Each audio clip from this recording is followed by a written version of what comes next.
My name is Fabian de la Pena Montero. I am 16 years old. I am a junior at Tucson High Magnet School. I decided to create this photo slideshow because the spiritual, cultural, and artistic aspects of the altars have always fascinated me in the Day of the Dead. I love how the altars to the Day of the Dead are used to remember people we have lost and turn the grief of death into a celebration. I explore why people in the Tucson community made their altars and what was the significance of their altars to them. The following story is the big four people from Tucson who had their altars at the personal altar vigil on the All Souls procession. First, I interviewed the Tucson High Magnet School gallery teacher Victoria Huff on the altars of the Day of the Dead. Each altar has 4 elements. They have water, they have fire, they have wind, and they have the earth. When somebody puts an altar together, they would have those 4 elements in it. Day of the Dead is about remembrance of your loved ones. And it originated with the Aztecs. So the Aztecs, saying that the worst death of all is the final death when you're forgotten. My name is Terry LaBrosse. These are for my children. My daughter, Anne-Marie, they called her Gypsy, and my son, Justin. They both passed away. My daughter died of an overdose of drugs, and my son was killed by a drunk driver. This is how I pay respect and I honor the memory of my children. Putting this together and spending time doing something for them, it's sad, it makes me cry, but it also makes me happy, and I can share with other people. And I feel that every time you do something like this, you release a little bit of the pain and you move forward every time you do this. So that's why I do it. And I still remember that they walked this earth.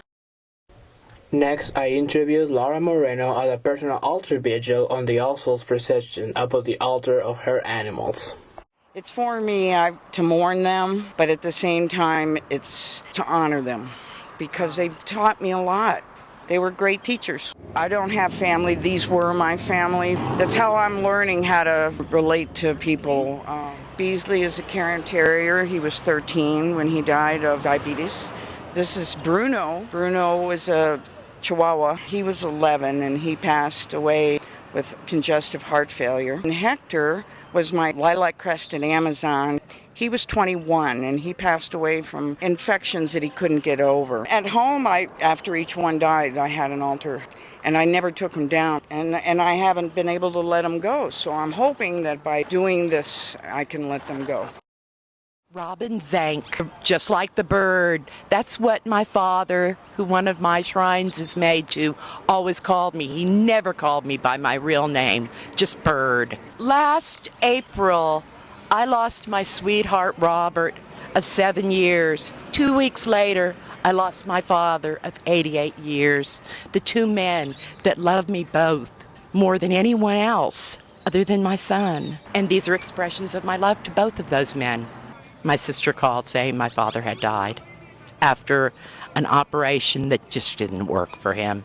My father was from Wisconsin, but he made all of us swear to everybody he was born in Texas. He always wanted to be a cowboy. He loved bull riding. He played professional baseball. And he was a patriot. He served in World War II. And of course his boots. He always wore boots. I met Robert 7 years to the day he ended his life. He was in a bicycle accident while he was waiting at a stop sign, and a truck came around the corner and the back end of it hit him. It threw him to the ground and his head was hit.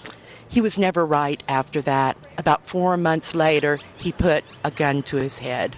Robert was very much like me on a spiritual quest. I feel very privileged to be involved in anything like this. I'm sure everybody here that is participating feels the same way. My name is Dick Dixon.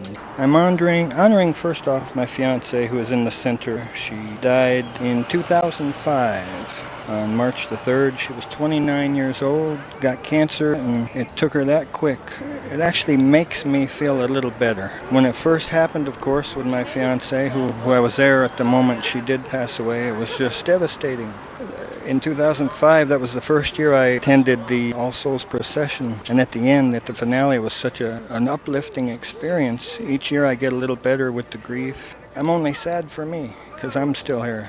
The drink in the middle was her favorite alcoholic beverage. It's called a Cosmo. She also loved M&Ms and red licorice. And then that's a pair of her shoes there. The butterfly was something she wore in her hair.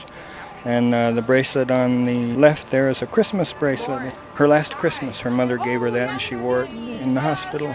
We both of us had a very strong belief in the afterlife. We promised each other before we even knew she was ill that whoever went first, they'd come back and contact the other one. And she has several times. She's done things around the house and tipped things over when I'm talking to her, and that's her answer. So it's been wonderful. Came to me in dreams many, many times. And we both talked about that a lot, and we both believed. Well, I guess what really cemented it for me after she passed, I did get a hold of I guess she's called a medium or a psychic. I was extremely skeptical. I didn't even have to sit in front of her. She did this by the telephone. She told me about the sugar in that drink.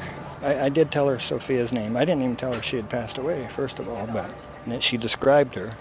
And then she said, Sophia is showing me a very specific area. The medium lady says, why is she showing me this area? I said, that's where our favorite restaurant was. We celebrated our anniversary every single month on the date that we met, which was December 14th. Well, that was our first date, I should say. But on the 14th of every month, we would go to this place in that specific area and have dinner to celebrate. And she said, Sophia is trying to prove to you that yes, she is there. Yes, she is okay. So, I mean, I had no choice but to believe. How can you not believe? I can't wait to join all these people someday. And maybe one of my daughters will make an altar for me. And that's it.